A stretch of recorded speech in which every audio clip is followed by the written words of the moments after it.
परमेश्वर का वचन कहता है जो लोग वचन पर मन लगाते हैं वही क्या पाते हैं, उद्धार पाएंगे। ऐसा नहीं है कि आप वचन पर मन लगाओ तुम्हारा पड़ोसी उद्धार।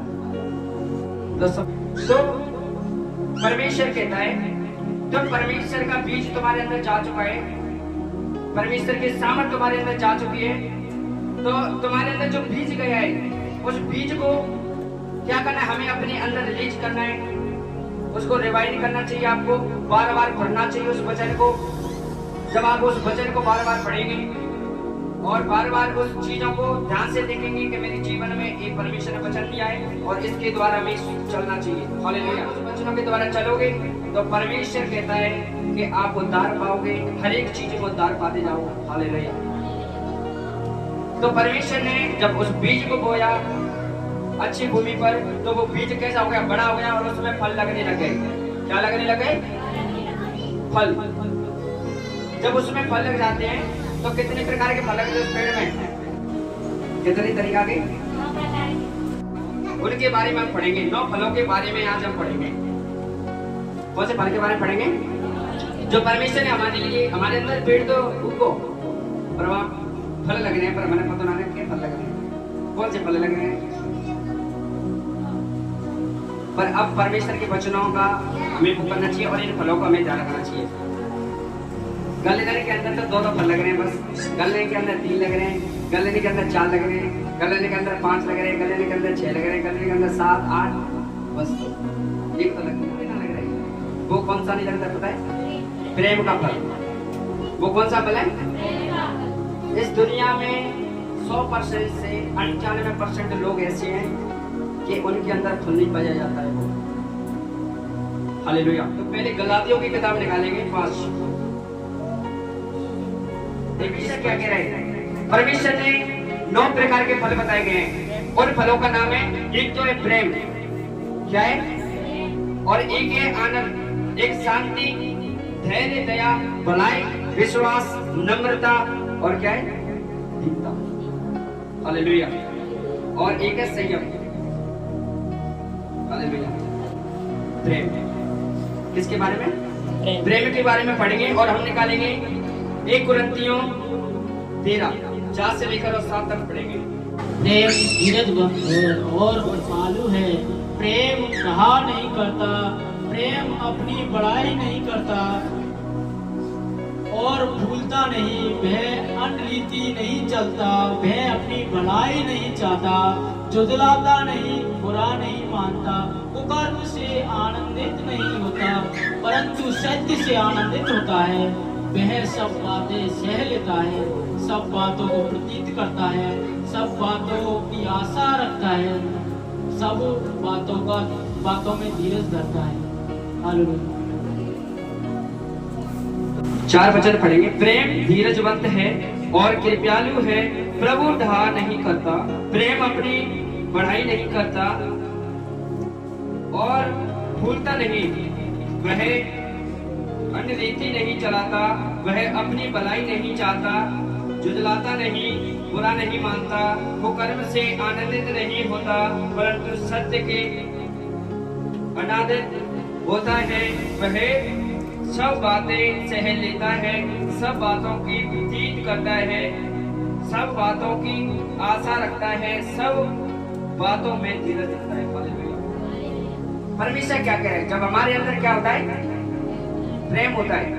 तो परमेश्वर उस प्रेम के बारे में बात कर रहा है जैसे उस परमेश्वर ने, परमेश्वर का वचन कहता है मैं प्रेम का संदेश लेके आया हूँ। क्या लेके आया है? परमेश्वर यहोवा हमारे जीवन में प्रेम का संदेश लेके आ जाए। हम परमेश्वर यहोवा की जो प्रेम है उससे हम लोगों को क्या कर सकते हैं? इकट्ठा कर सकते हैं और कलीसिया में लोगों को बुला सकते हैं, कलीसिया में ला सकते हैं जब आप प्रेम के साथ चलोगे उनसे। तो पर आज की दुनिया में प्रेम ना रहे हो।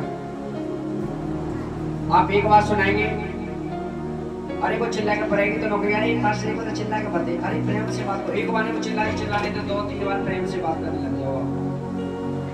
जब आप खुद प्रेम से बात करोगे तो परमेश्वर कहता है मैंने तुम्हें प्रेम दिया है। और प्रेमी, परमेश्वर का वचन कहता है प्रेम ना तो किसी से ऐसा रखता है, ना जलन रखता है और ना ही वो क्रोध करवाता है किसी से। हालेलुया।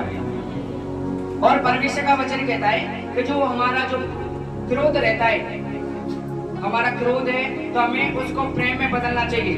हालेलुया। किस में बदलना चाहिए?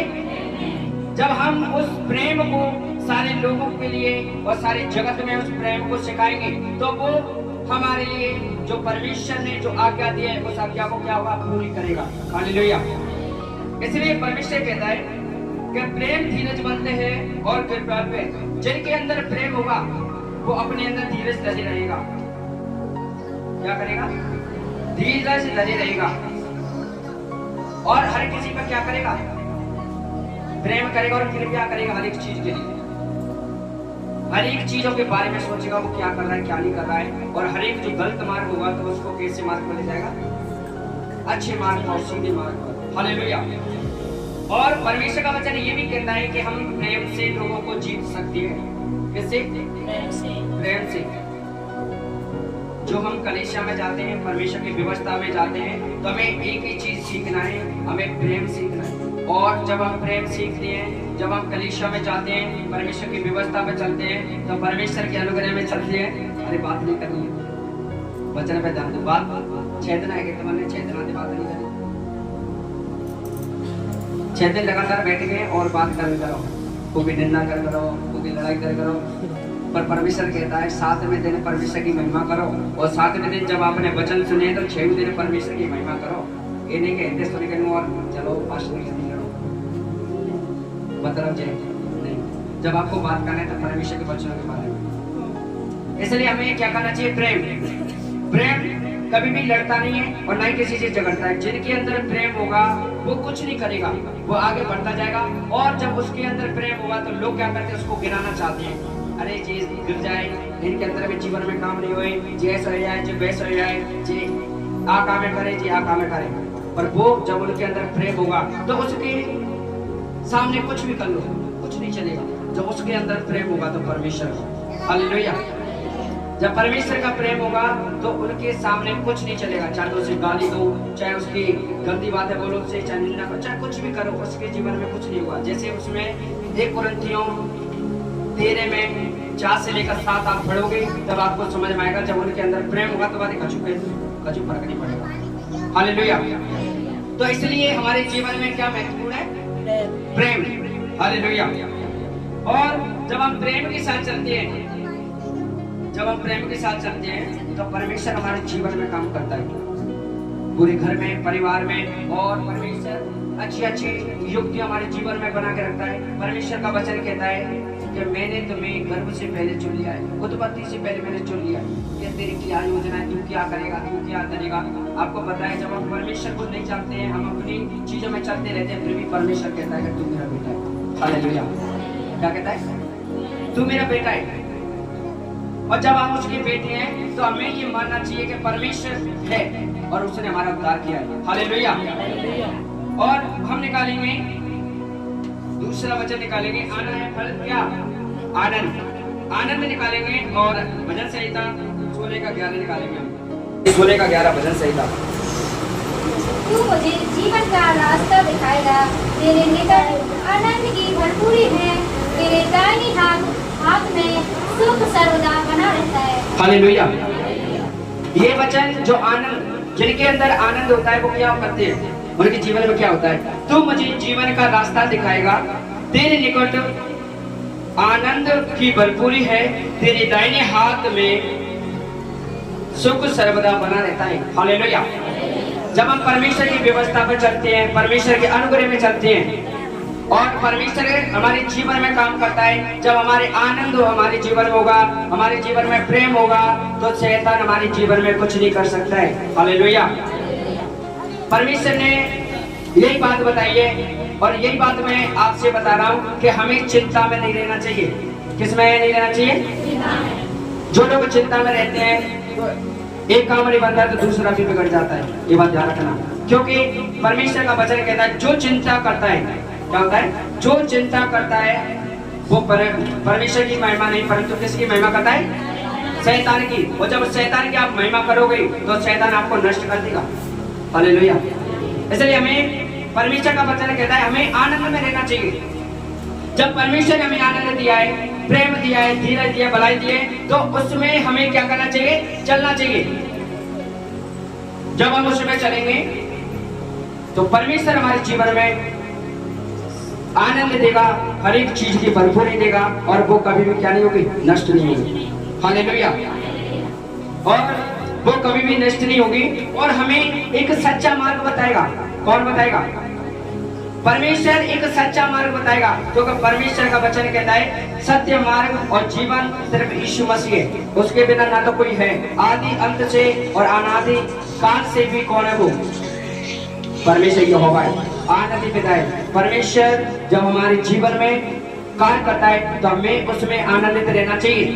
ऐसे नहीं कि बैठ गए चिंता कर रहे हैं, पता नहीं क्या हो परमेश्वर में, फिर भी चिंता कर रहे हैं, परेशानी में दुख में, अरे पता नहीं क्या होगा और कैसे पार पड़ेगी, कैसे क्या होगा। जैसे भजन संहिता 55 का 22 निकालेंगे हम, भजन संहिता 55 का 22 निकाल दूंगा, तो उसमें लिखा हुआ है, क्या सोचते हैं आप सब? 55 का 22 निकालेंगे और उसमें क्या लिखा है? इसलिए हमें आनंद के साथ रहना चाहिए। बहुत से लोग दबे रहते हैं परेशानी में, दुख में, संकट में, उनके जीवन में आनंद तो नहीं है और सब चीजें, प्रेम नहीं, आनंद नहीं है, धैर्य नहीं, धीरज नहीं है, तो फिर उनके अंदर नहीं होता है। तो वे क्या करते हैं? आराम से कर देते हैं, उनको टेंशन नहीं है, पूरी टेंशन खुद लेके बैठ जाते हैं और फिर बोलते हैं कि जी काम क्यों ना है। अरे टेंशन तो तेरे लेके बैठे हुए तो काम कैसे हो? चिंता लेके खुद बैठा है तो तुम्हारे जीवन में कुछ काम हो सकता है? नहीं हो सकता। तो इसलिए हम निकालेंगे 55 और उसका 22। अपना बोझ यहोवा पर डाल दे, मैं तुझे संभालूंगा, मैं धर्मी को कभी चलने न देगा। हालेलुया।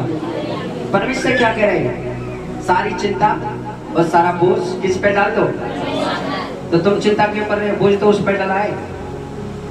हालेलुया। जब आपने बोझ उस पे डाल दिया तो आप चिंता क्यों कर रहे हैं? क्यों टेंशन में बैठे हैं? अरे परमेश्वर ने बोला आनंद करो, मैं तुम्हारा परमेश्वर हूँ। हालेलुया। तो आज से आपको क्या करना है? अपना बोझ किस पे डालना है? परमेश्वर पे डालना है। ऐसे नहीं करना है अरे चिंता आ जा, अरे चिंता में डरो, क्या करूं भैया, आज खेत को, अब खेत बोए पे जाके परीक्षा लाने कैसे बीज डाला, अरे भैया बीज तो डर गो और भी उग गया है, बीज तो डर गो पर भी उग गया है, पर वहां में खा तो कैसे डाला भैया, कोई तो टेंशन है, कैसे क्या करूं?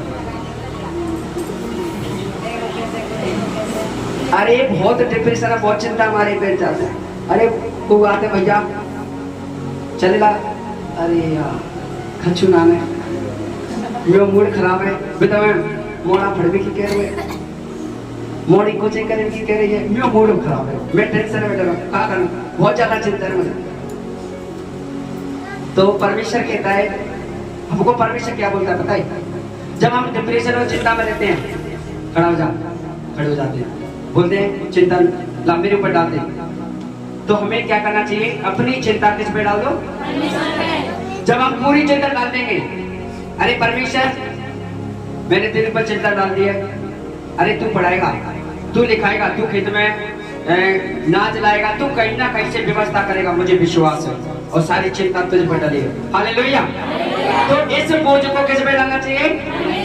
हमें कैसा नहीं रहना चाहिए? कामों से लेना नहीं चाहिए, चिंता में नहीं रहना चाहिए। इसलिए हमें कैसा रहना चाहिए? आनंद के साथ। कैसे रहना चाहिए? आनंद के साथ और खुशी में हमें रहना चाहिए। हालेलुया। जब आप खुशी में आनंद के साथ रहोगे तो शैतान आपके यहाँ पे आएगा, और जब आप आनंद में होगे परमेश्वर के में तो ऐसे भाग जाएगा। अरे नहीं भागने को तो परमेश्वर का आनंद है, उसमें वो भाग जाएगा, उसकी बात लग जाएगी। हालेलुया। जब आपको कोई भी आपको शैतान डालता है, अरे लाला तू चिंता कर, बीमारी फैले जाएगी, बीमारा फैले जाओ, अरे आप तू फैलता लाला, ये तो कोई फैलता नहीं आवा, तू वो चिंता में जाओ, लाला देखो पैसा लगाए चाहिए, वो शैतान डालते चिंता कर, क्यों कर? तो कहीं फैले जाए, इनका काम फैले हो जाए, सारी चीजें फेल हो जाए, पर हमें चिंता नहीं करनी चाहिए। क्या नहीं करनी चाहिए? जब आप चिंता सारी परमेश्वर पे डाल दोगे तो परमेश्वर कहता है मैं धर्मी जनों पर कभी भी आंच नहीं आने देता हूँ। जो धर्मी जन परमेश्वर की व्यवस्था पे चलते हैं तो उनके जीवन में कोई भी गंदी चीजें, कोई भी शैतान की सामर्थ्य उनको छू नहीं सकती, यीशु मसीह के नाम में। हालेलुया। तो आज से हमें कैसा रहना चाहिए? आनंद के साथ। और बोझ किस पे डालना चाहिए? क्या पड़ोसी के लिए? पड़ोसी पे डालना चाहिए? नहीं, किस पे? परमेश्वर पे। और वो कैसा परमेश्वर है? जिंदा खुदा, जीवित है परमेश्वर। हालेलुया। वो कैसा परमेश्वर है? और वो हमारे साथ रहता है। कौन रहता है हमारे साथ? परमेश्वर। हालेलुया। तो इसलिए परमेश्वर कहता है तू मुझे जीवन का रास्ता दिखाता है, तेरे निकट अनादर की भरपूरी है। और जब आप परमेश्वर के रास्ते पर चलेंगे तो हमें कभी अनादर नहीं मिलेगा, आदर मिलेगा, और हमें एक धैर्य मिलेगा, प्रेम मिलेगा, और हमें आनंद मिलेगा। आनंद की सदा भरपूरी रहेगी हमारे जीवन में। पर हमें परमेश्वर के रास्ता में कौन चलाएगा? हम चलेंगे खुद। कौन चलेगा? क्या हम चलाएं? खड़े चल, एक लोग चल, ऐसे चलाएंगे? नहीं। कैसे चलेंगे? खुद खड़े होंगे यीशु मसीह के नाम में। परमेश्वर का वचन कहता है जैसे पतरस से यीशु मसीह ने बोला था, चल खड़ा हो और प्रार्थना कर, क्यों तुम परीक्षा में ना पड़े। हालेलुया। परमेश्वर ने क्या बोला? हम आपको नहीं हटाएंगे। हटाने वाला कौन है? परमेश्वर। और आप खुद उठोगे। तो परमेश्वर का वचन कहता है तुम्हारी आत्मा तो तैयार रहती है कि चल प्रार्थना कर। तुम्हारा शरीर कहता है अरे आलस में, डिप्रेशन में, चिंता में सो जाते हो। वो शैतान करवाता है अपने जीवन में। जब आप परमेश्वर की व्यवस्था पे चलते हो, परमेश्वर के अनुग्रह में चलते हो, तो परमेश्वर का एक ही वचन कहता है उठ और प्रार्थना करते रहे, क्योंकि तुम परीक्षा में ना पड़े। हमारे जीवन में परेशानी आती है, बीमारी आती है, दुख आता है, संकट आता है। किस लिए आता है पता है आपको? हमारे जीवन में तब आता है जब हम परमेश्वर की व्यवस्था पे नहीं चलते, परमेश्वर के अनुग्रह में नहीं चलते, परमेश्वर की सामर्थ्य के द्वारा हम कार्य नहीं करते, परमेश्वर को छोड़कर हम किसी दूसरे मार्ग पर चले जाते हैं, तब शैतान हमारे जीवन में काम करता है। ये वचन परमेश्वर कहता है जब परमेश्वर के रास्ते पे तुम जाओगे तो एक परमेश्वर की एक भरपूरी हमारे अंदर होगी, एक आनंद हमारे जीवन में होगा, और एक प्रेम होगा हमारे जीवन में। हालेलुया। और हम जो परमेश्वर का तीसरा फल निकालेंगे हम, और उस फल का नाम है क्या? शांति। क्या नाम है? शांति। यूहन्ना 14:17। यूहन्ना 14 का 17 निकालेंगे हम।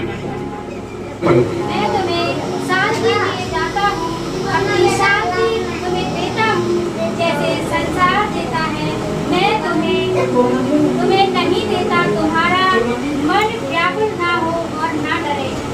हालेलुया। परमेश्वर का वचन कहता है जो तीसरा फल है परमेश्वर का, वो कौन सा है? शांति। कौन सा है? शांति का मतलब हमारे अंदर शांति। ऐसा नहीं कि हमारे काम में शांति है, वो शांति नहीं। कौन सी शांति? परमेश्वर की शांति, पड़ोसी की शांति नहीं। कौन की शांति? सुख और शांति। शांति का मतलब होता है जब हमारा परिवार पहले अंधकार में था। हमारा परिवार कैसे में था? अंधकार में था, लड़ाइयों में था, परेशानी में था, दुख में था और परेशानी में था, बहुत विपत्ति पड़ती थी, पर हमारे घर में क्या नहीं थी? शांति नहीं थी। हमारे जीवन में शांति नहीं थी और हम बहुत परेशान थे, बहुत परेशान, बहुत दुखी थे। पर परमेश्वर ने हमें अपना क्रूस पर बलिदान दिया और वो शांति हमारे लिए दी उस परमेश्वर ने। जैसे यशायाह किताब में लिखा गया है, यशायाह जब हम 6 और 9 पढ़ेंगे तो उसमें लिखा गया है कि शांति का राजकुमार आने वाला है, और वो शांति का राजकुमार आने वाला है, और एक कुंवारी गर्भवती होगी और एक पुत्र जनेगी, उसका नाम है शांति का राजकुमार। हालेलुया। इमानुएल, शांति का राजकुमार उसका नाम है। जब शांति का राजकुमार उसके अंदर है तो परमेश्वर हमारे जीवन में क्या करता है? सर्वदा कार्य करता रहता है। हालेलुया। तो इसलिए हम पढ़ेंगे 27 और उसमें लिखा गया वचन में, मैं तुम्हें शांति दिए जाता हूँ, अपनी शांति तुम्हें देता हूँ, जैसे संसार देता है मैं तुम्हें नहीं देता। हालेलुया। और परमेश्वर का वचन कहता है तुम्हारा मन घबराए ना और ना डरे। हालेलुया। परमेश्वर आपसे ये बात कह रहा है कि जब मैं तुम्हें शांति देता हूँ तो ये संसार की शांति नहीं देता हूँ, तुम्हें मैं परमेश्वर की शांति देता हूँ। तुम्हें मैं जब मैं शांति तुम्हें देता हूँ तो शांति को कोई ले नहीं सकता है, उस शांति को कोई चुरा नहीं सकता है। वो कहाँ से आई? शांति परमेश्वर के लिए। हमारे जीवन में शांति है, हमारे जीवन में बड़े बड़े परमेश्वर हमारे जीवन में कार्य किया है, और वो शांति का राजकुमार, उस परमेश्वर ने हमें शांति दी है। उस शांति को अपने अंदर ग्रहण करना चाहिए और उस शांति को हमें क्या करना चाहिए? उस शांति पर हमें चलना चाहिए। हालेलुया। और जब हम उस वचन पे चलेंगे तो परमेश्वर हमारे जीवन में, परमेश्वर का वचन कहता है कि तुम्हें नहीं देता, तुम्हारा मन घबराए ना। परमेश्वर का वचन कहता है जब तुम्हारे अंदर शांति रहे तो कभी भी आप घबराओ मत। क्या मत करो? आपको घबराना नहीं है, आपको डरना नहीं है, आपको मजबूत होना है और परमेश्वर हमारे जीवन में काम करेगा। जैसे यशायाह 41:10 में कहता है परमेश्वर डर मत, मैं तेरे साथ हूँ। इसलिए हमें डरना नहीं चाहिए किसी से। क्यों? क्योंकि परमेश्वर हमें धीरज दिया है, आनंद दिया है, प्रेम दिया है, शांति दी है। इसलिए हमें डरने की जरूरत नहीं है शैतान से। जैसे लूका 10:19 कहता है, परमेश्वर का वचन कहता है परमेश्वर ने बिच्छुओं और सर्पों को शस्त्रों की सारी सामर्थ्य पर रौंदने का अधिकार दिया है और हमें किसी भी वस्तु से क्या नहीं होगी, हानि नहीं होगी। तो इसी प्रकार से परमेश्वर ने हमें हर एक प्रकार की चीजें दी है। तो परमेश्वर का वचन कहता है तुम्हें क्या नहीं करना चाहिए, घबराना नहीं चाहिए और डरना नहीं चाहिए। जब तुम्हें तुम्हारे जीवन में जब आप गवाही सुनाते हो ना तो आप घबराना नहीं चाहिए आपको। क्यों? क्योंकि परमेश्वर कह रहा है आपसे गवाही सुनाए तो डायरेक्ट आप बोलो, बॉन्ड होना चाहिए। बोलो मेरे जीवन में परमेश्वर ने ये परेशानी थी, परमेश्वर से प्रार्थना करवाई, परमेश्वर ने मुझे चंगा किया। ये नहीं है कि घबराया जाए, गवाही के बदले और कचुके रहे। नहीं, गवाही एक अच्छी गवाही और एक जो होती है वही गवाही होनी चाहिए। उसमें ये बात नहीं है कि मैं इधर गया मैं उधर गया, कुछ नहीं, उससे क्या फर्क पड़ता है, कुछ नहीं। परमेश्वर कहता है तेरे जीवन में क्या परेशानी थी, मुझे ये परेशानी थी, परमेश्वर से मैंने प्रार्थना करवाई, परमेश्वर ने मुझे क्या किया, चंगा किया। आपको घबराना नहीं है। क्या नहीं करना चाहिए? घबराना नहीं चाहिए।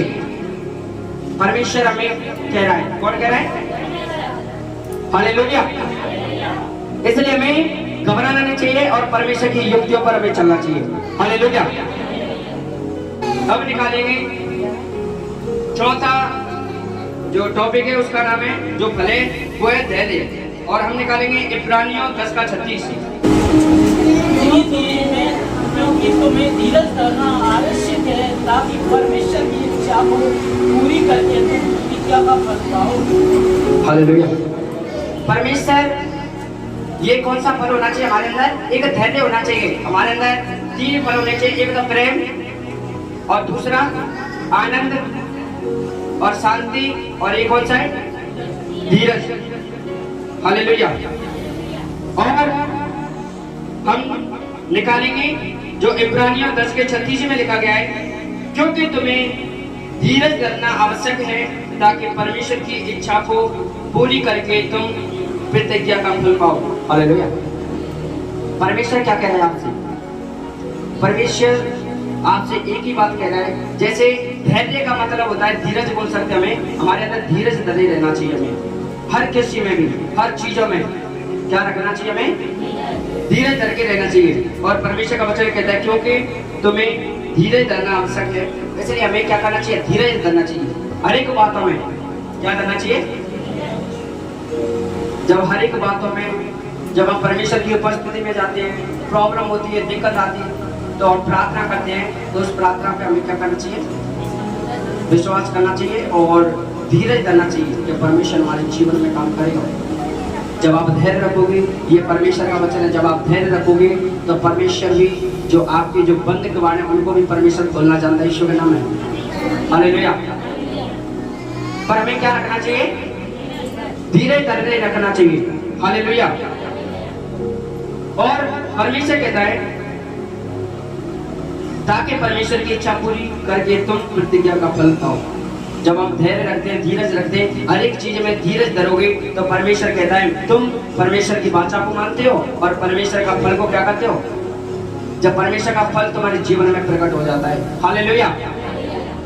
और हम निकालेंगे धैर्य हो गया, धीरज, और अब निकालेंगे दया। दया लूका 6:36। लूका 6:36 पढ़ेंगे और उसमें लिख रहा है जैसा तुम्हारा पिता दयावंत है वैसे ही तुम भी दयावंत बनो। हालेलुया। दया कौन? परमेश्वर कैसा है? परमेश्वर का वचन कहता है जैसे परमेश्वर दयावंत था वैसे ही आप कैसे वो क्या बनो? दयावंत बनो। हमें दया करनी चाहिए हर किसी पे। कोई भी परेशानी में, प्रॉब्लम है, उसके पास जाकर उनकी मदद करनी चाहिए, और हरी की इच्छाओं पर चलना चाहिए उनकी पे। और जो कुछ परेशानी में, दुख में, संकट में एक दूसरों के साथ में क्या करें, मदद करनी चाहिए। उनके जीवन में जो कार्य नहीं हो रहे हैं तो हमें जाकर उनके जीवन में क्या करवाना चाहिए, काम करवाना चाहिए। उसकी व्यवस्था पर हमें क्या करवाना चाहिए, चलवाना चाहिए। हालेलुया। तो इसलिए परमेश्वर कहता है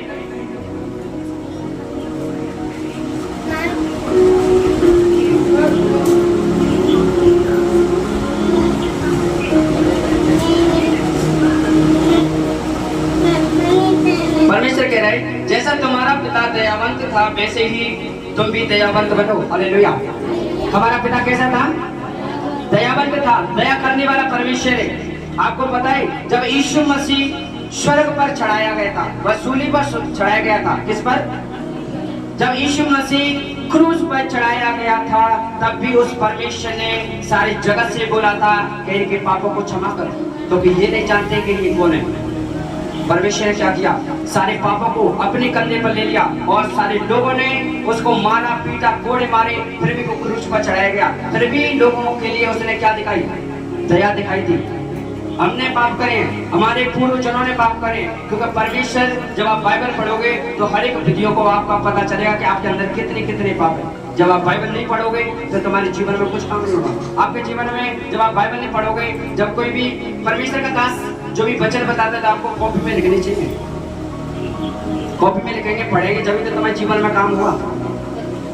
जब आप परमेश्वर की व्यवस्था और उन वचनों को आप रिलीज नहीं करोगे, ग्रहण नहीं करोगे, उन पर आप चलोगे नहीं, तो फिर आपके जीवन में कुछ हो सकता है, नहीं होगा।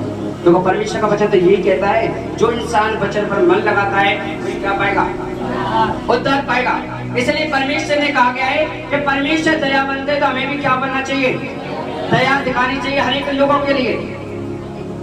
और अपनी इच्छाओं को पूरा ना करें। जो दया करता है ना, आपने बहुत सी चीजें देखी होंगी कि बहुत से पुण्य करते हैं तो वो अपने नाम पाने के लिए करते हैं, ध्यान रखें। हमें दया दिखानी किसी को तो गरीबों को दिखाओ।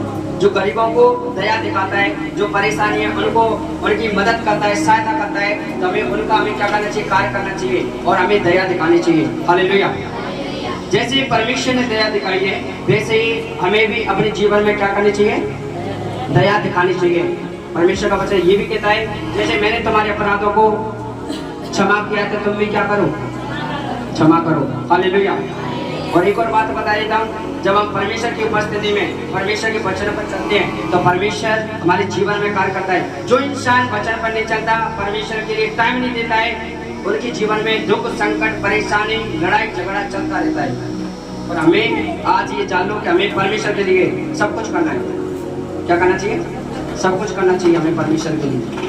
हमें ये नहीं करना चाहिए कि घर गए सबसे पहले वे वचन पढ़े, उनको पता नहीं, आराम से ऐसे करते हैं, सोते हैं, कोई अपने काम कर रहा है, कोई कछु कर रहा है, कोई कछु कर रहा है। ऐसा हमें नहीं करना चाहिए। क्यों? क्योंकि तुम्हारे जीवन में आशीष नहीं मिलेगा। जैसे व्यवस्था विवरण 5 में कहता है कि पूरे शनिवार को तू कुछ काम कर ले, कछु काम कर ले, पर संडे के दिन तू क्या कर, परमेश्वर की महिमा कर। जो पवित्र दिन ठहराया गया परमेश्वर ने, क्या ठहराया गया है, पवित्र दिन परमेश्वर ने ठहराया गया है। और हम क्या करते हैं, संडे के दिन तो प्रार्थना कर लेते हैं और शाम को बोलते हैं अरे पास्टर जी ने प्रार्थना कर दी, सो जा, काय होगा चुनाव है, खुद प्रार्थना करो, तुम्हारा टाइम नियत होना चाहिए। तुम 1 घंटे रोज प्रार्थना करते हो तो संडे के भी दिन रोज 1 घंटे प्रार्थना करो। तुम सुबह प्रार्थना करते हो तो सुबह भी आपको प्रार्थना करनी चाहिए। ये नहीं कि आज कलीसिया में जा रहे तो वहां पे प्रार्थना करेंगे, नहीं, तुम्हारा टाइम नियत होना चाहिए। ये तो परमेश्वर की बात है कि कलीसिया चले और आप उस वचनों को सुन रहे हैं और उन पर जब आप सुनोगे, चलोगे तो परमेश्वर भी अद्भुत काम करेगा। ऐसा नहीं है कि आपने वचन सुन लिया, परमेश्वर ने बता दिया, ठीक है, घर जाके 2 दिन में खत्म, वो बातें खत्म हो जाती हैं, तो परमेश्वर भी अपना हाथों डाल लेता है, वो भी परमेश्वर से दूर हो जाता है। फिर उनके जीवन में परेशानी, दुख, संकट, सारी चीजें लिखी हुई होती है। इसलिए सारी चीजों को छोड़कर हमें परमेश्वर यहोवा पर, परमेश्वर की व्यवस्था पर हमें चलना चाहिए, परमेश्वर के अनुग्रह में हमें चलना चाहिए। हालेलुया। जब आप परमेश्वर की हजूरी में आते हो, परमेश्वर की जो भवन में आते हो, तो परमेश्वर पर हमें क्या करना चाहिए, परमेश्वर की व्यवस्था में चलना चाहिए, परमेश्वर में विश्वास करना चाहिए। जैसे यहोशू चला था, कौन चला था, यहोशू चला था। हालेलुया। और हमें दया दिखानी चाहिए हर किसी के ऊपर और हम निकालेंगे अब दूसरा जो फल है उसका नाम है भलाई। अब भलाई भी हमारे अंदर होनी चाहिए। भलाई का फल क्या है? भलाई का क्या है? फल भलाई का। और वो फल हमारे जीवन में होना चाहिए जो हम निकालेंगे गलातियों 6:10। गलातियों इसलिए जहाँ तक अवसर मिले हम सबके साथ भलाई करें, विशेष करके विश्वासी भाइयों के साथ। हालेलुया। हालेलुया। 9:10।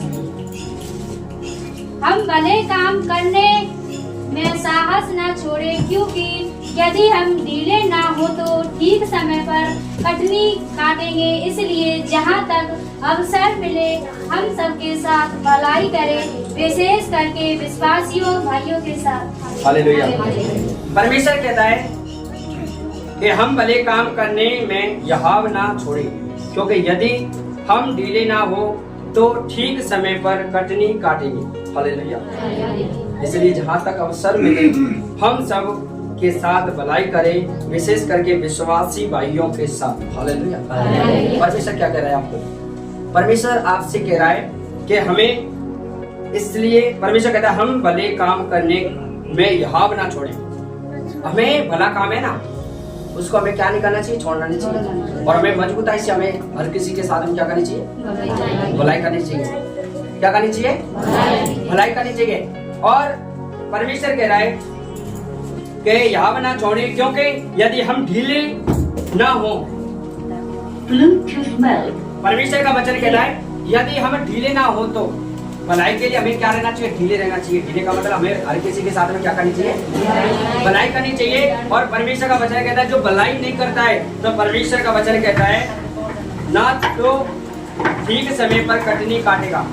और परमेश्वर का वचन कहता है जो ढीला नहीं रहेगा तो हमारे गेहूं काटे पा जाएंगे, पर वो काटे भी नहीं जाओ तो जाएंगे नीचे, जराएंगे नहीं जाएंगे। जब वो ढीले आराम से चिंता में बैठे हो, ऐसा काट लेंगे। जब काट लेंगे और टाइम आएगा तब काट लेंगे। पर परमेश्वर ये नहीं कहता है। परमेश्वर का वचन कहता है हमेशा परमेश्वर में ढीले रहो, परमेश्वर की व्यवस्था में चलो, परमेश्वर के अनुग्रह में चलो। जब आप परमेश्वर के अनुग्रह में चलोगे, परमेश्वर की व्यवस्था में चलोगे, तो परमेश्वर का वचन कहता है कि मैं तुम्हें हर एक चीज की खुशी देता हूँ, आनंद देता हूँ, धीरज देता हूँ, भलाई देता हूँ। और जब हमारे जीवन में परमेश्वर कहता है कि आप ढीले ना हो तो ठीक है कि पर कटनी के काटोगे, कटनी काटोगे। और 10वां वचन कहता है इसलिए जहाँ तक अवसर हो अवसर मिले हम सब के साथ भलाई करें, विशेषकर विश्वासी होते हैं ना, कौन? जो विश्वासी होते हैं, जो परमेश्वर पर विश्वास करते हैं, परमेश्वर की योग्यता पर चलते हैं। तो परमेश्वर का वचन कहता है कि जो लोग परमेश्वर पर चलते हैं, परमेश्वर पर विश्वासी हैं, उनके पास में जाओ। कोई भी दिक्कत है, परेशानी, तो उनके घर पे जाओ। क्या करो? उनके घर पे जाओ और उनके साथ में क्या करो? भलाई करो। आपको पता है कि आजकल जो मसीह में हैं भाई, उनके पास में कलीसिया में जाने लायक भी पैसे नहीं, पता है आपको? तो उनके साथ में हमें क्या करनी चाहिए? भलाई करनी चाहिए। और वो नहीं आ रहा है तो उसे एक बार पूछ के देखो कि अरे हम परमेश्वर के भवन में जा रहे हैं, तो बहन तू चलेगी कि भैया तू चलेगा? उससे बोलना चाहिए। तो वो बोलेगा तो मुझे ये परेशानी है और कोई मुझे मेरे जीवन में ये मतलब काम ना आया तो मैं ना जा सका, तो और मतलब वो पे कचू हटना है, वहाँ पे जाने के लिए चाहे कचू चीज़ें नहीं है, तो परमेश्वर कहता है उनके साथ में हमें क्या करनी चाहिए? भलाई करनी चाहिए। हमें क्या करनी चाहिए? इसलिए हमें उनसे पूछकर जाना चाहिए कि क्योंकि उन पर व्यवस्था ना हो। बहुत सी बहनें और बहुत से भाई भी होते हैं कि उन पर पैसे नहीं होते जाने के लिए, तो उनके लिए हमें क्या करनी चाहिए? मदद और सहायता करनी चाहिए। और परमेश्वर का वचन ये कहता है, एक और बात बताऊँ मैं आपके लिए, परमेश्वर का वचन ये कहता है कि जब हम मसीह भाई बहनों के लिए दें तो हमें मतलब वापस आने की इच्छा मत करनी चाहिए। मतलब वापस की इच्छा नहीं करनी चाहिए कि नहीं यहाँ पे मेरे पैसे आते गए और मैं यहाँ पे ले ले मर्जी कर ले। तो हमें स्पष्ट करिए बाइबल में, जब हम किसी के लिए देते हैं, जब हम अपने भाई के लिए देते हैं तो उसकी इच्छा मत करो कि मतलब आप हमें पैसा है जी 2 आदमी कह रहे हो, 3 कह रहे हो, 4 कह रहे हो, जाओ मेरे पैसा दे दे जी, भेज गए हो। नहीं, इच्छा मत करो, भूल जाओ कोई बात नहीं। क्यों? तो परमेश्वर का वचन ये भी कहता है मैं तुम्हें देने वाला नहीं परंतु तुम्हें क्या कैसा बनाऊंगा? देने वाला बनाएगा। हालेलुया। तो इसलिए आप इच्छा मत करो, क्योंकि आप इच्छा आप अपनी तरफ से नहीं कह सकते हो। वो परमेश्वर जाने के भी जाने, पर अपनी तरफ से हम कुछ नहीं कर सकते। हालेलुया। तो परमेश्वर कह रहा है कि हमें भलाई करनी चाहिए। तो आज से जो भी भाई बहने, ये नहीं है कि हम मसीह में जा रहे हैं तो मसीह भाई की भलाई करें, सब लोगों की, पर अधिकतर जब हम कहीं पे जा रहे हैं तो उनसे पूछना चाहिए। और कि तू क्यों नहीं जा रहा है, क्यों नहीं जा रही है तू, तो हम जब पूछेंगे तो उनके साथ में क्या करो, भलाई करो। हालेलुया। भलाई। अब निकालेंगे विश्वास से योग्यता। नीति वचन 3। कृपया और सच्चाई तुझसे अलग ना होने पाए, वरन उनको अपने गले का हार बनाना और अपनी हृदय रूपी पटिया पर लिखना, तो तू परमेश्वर और मनुष्य दोनों का अनुग्रह पाएगा। तू अति बुद्धिमान होगा। हालेलुया। परमेश्वर का नीति वचन 3 और वचन 3 और 4 में कहता है परमेश्वर, कृपया और सच्चाई तुमसे अलग ना होने पाए। हालेलुया। परमेश्वर का वचन कहता है जो सच्चाई, हमारे अंदर सच्चाई होनी चाहिए हर एक चीज में। जब हमारे अंदर क्या होगी, सच्चाई होगी, जब हम सच्चाई की नीति पर चलेंगे, सच्ची राह पर चलेंगे, तो परमेश्वर भी हमारे जीवन में बड़े बड़े काम करता है। अच्छी राह पर, गंदी चीजों को छोड़कर, और हमें किस राह पर चलना चाहिए, अच्छी राह पर। हालेलुया। और परमेश्वर का वचन कहता है कृपया और सच्चाई तुमसे अलग ना होने पाए, वरन उनको अपने गले का हार बनाना और अपनी दया रूपी पटिया पर लिखना। हालेलुया। परमेश्वर का वचन कहता है, आज की दुनिया में हार पहनते हैं बड़े बड़े, तो परमेश्वर हार के बारे में बता रहा है आपको, जैसे धीरज, भलाई और दया और सच्चाई और प्रेम, उस चीजों का हमें क्या बनाना चाहिए, हार बनाना चाहिए। हार